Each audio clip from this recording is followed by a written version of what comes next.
Karena kita hari ini belum diperkenankan untuk masuk ke makam-makam sekitar Imam Syafi'i karena ada beberapa aparat negara yang datang ke sana. Jadi hari ini kita berkunjung ke masjid tertua di Mesir. Jadi ini masjid pertama yang dibangun semenjak adanya Islam. Dibangun ketika zaman Sayyidina Umar bin Khattab. Jadi Sayyidina Umar bin Khattab kan punya banyak amir yang itu diutus ke berbagai negara.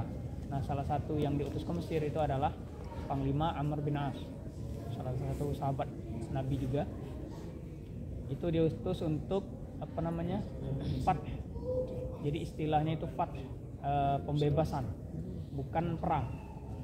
Jadi karena kan masih banyak orang-orang yang mengatakan bahwa Islam itu ketika ingin mengislamkan suatu negara itu diislamkan dengan pedang. Sedangkan dari kisah Amr bin As kita juga bisa melihat bahwa justru Amr bin As justru membantu rakyat Mesir ketika itu yang masih beragama Kristen Koptik. Itu membantu mereka untuk mengusir Romawi yang ketika itu menjajah mereka. Kemudian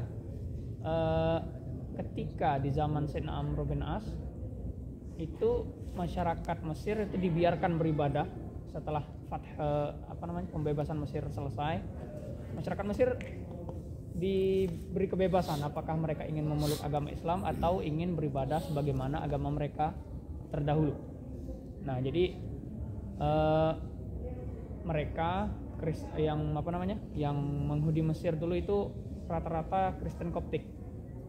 Kristen Koptik itu berbeda dengan Kristen Protestan sama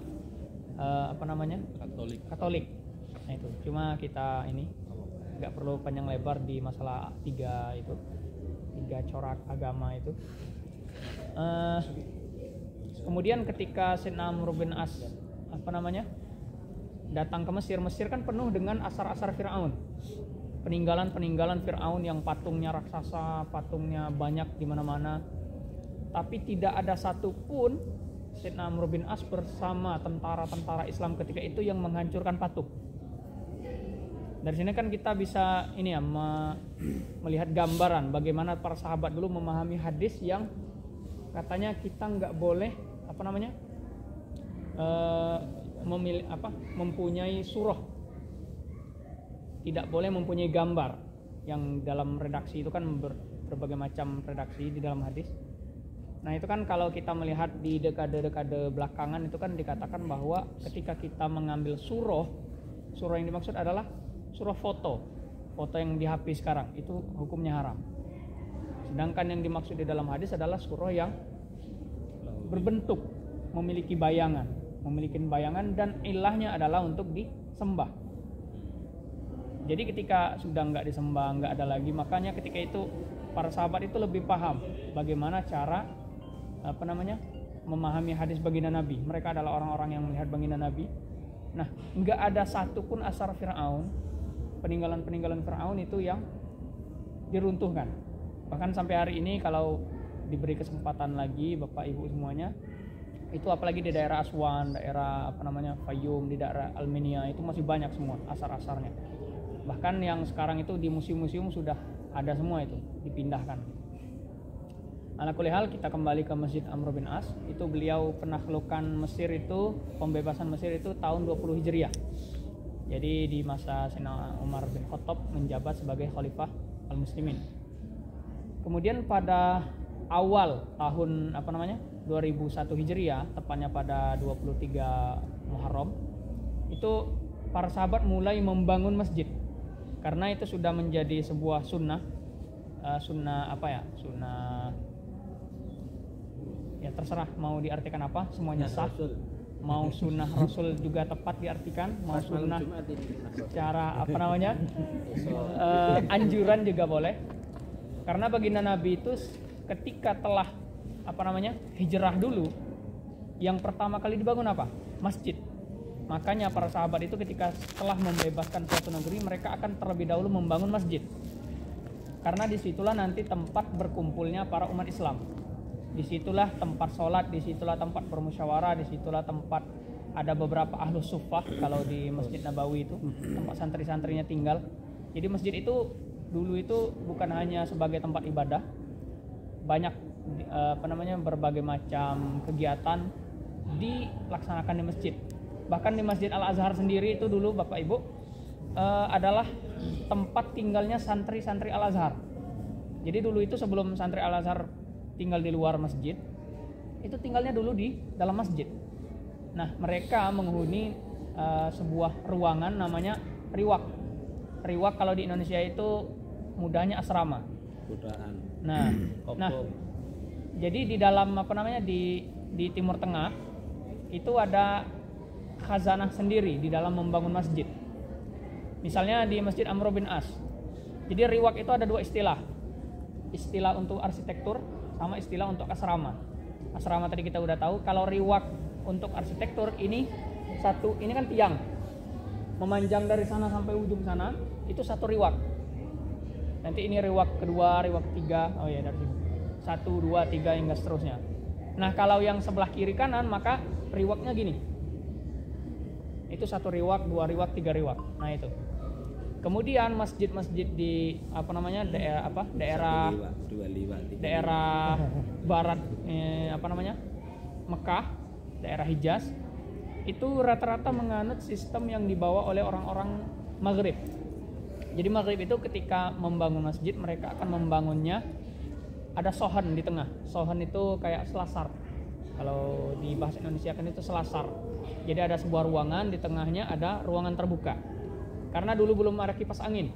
Jadi kalau bangunan itu cuma berbentuk kotak kayak rumah sekarang, ketika musim panas mereka akan kepanasan.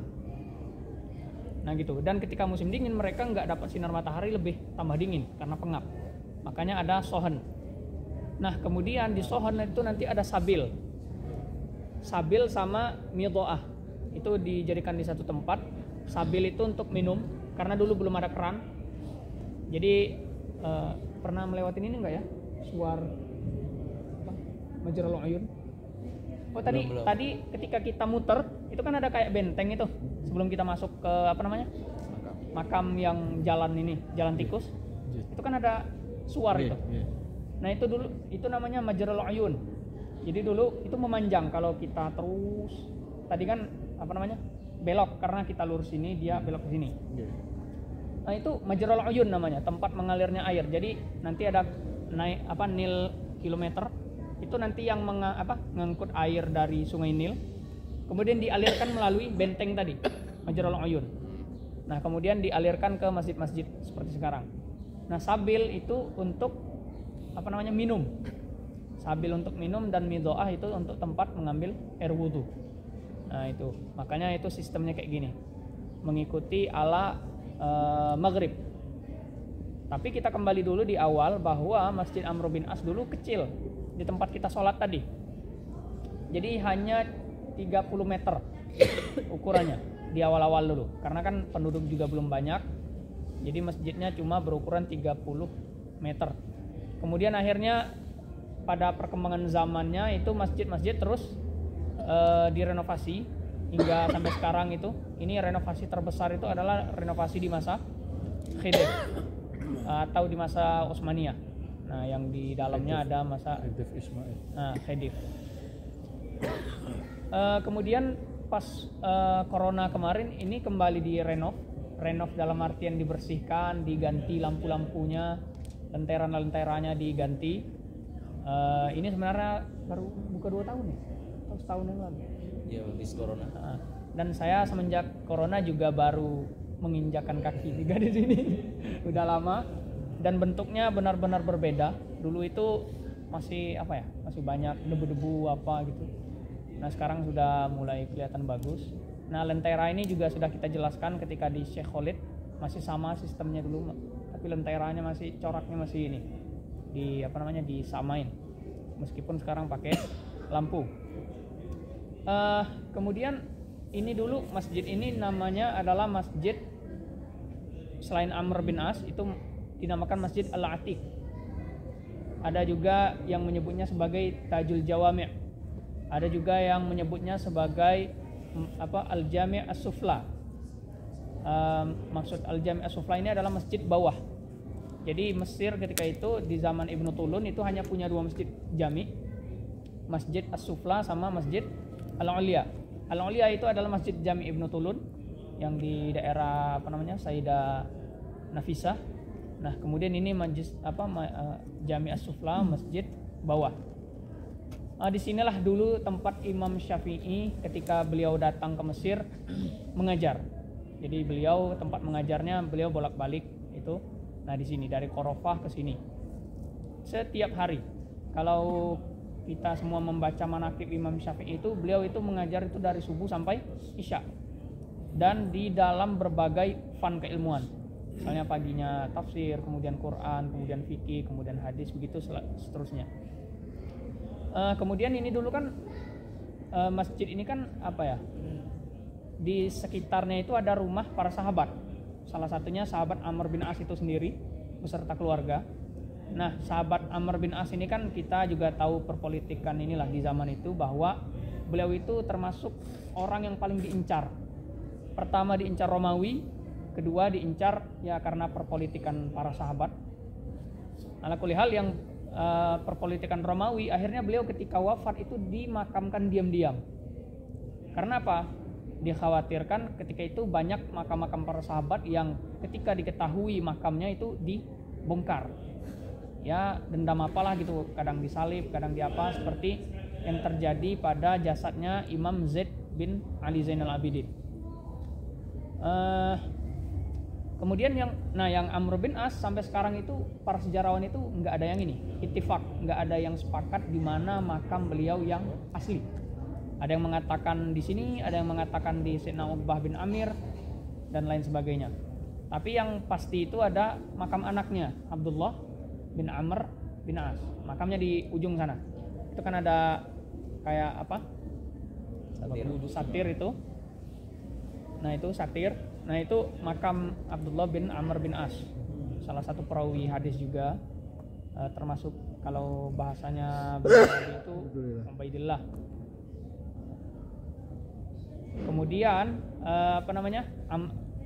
ketika renovasi yang corona kemarin itu, pusaranya itu sudah dihilangkan.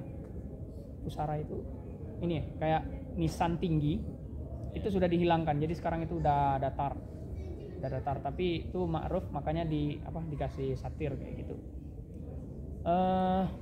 Cukup sekian. Mungkin kalau ada yang mau ditanyakan, salam. Sekian dari saya. Assalamualaikum warahmatullahi wabarakatuh. Soal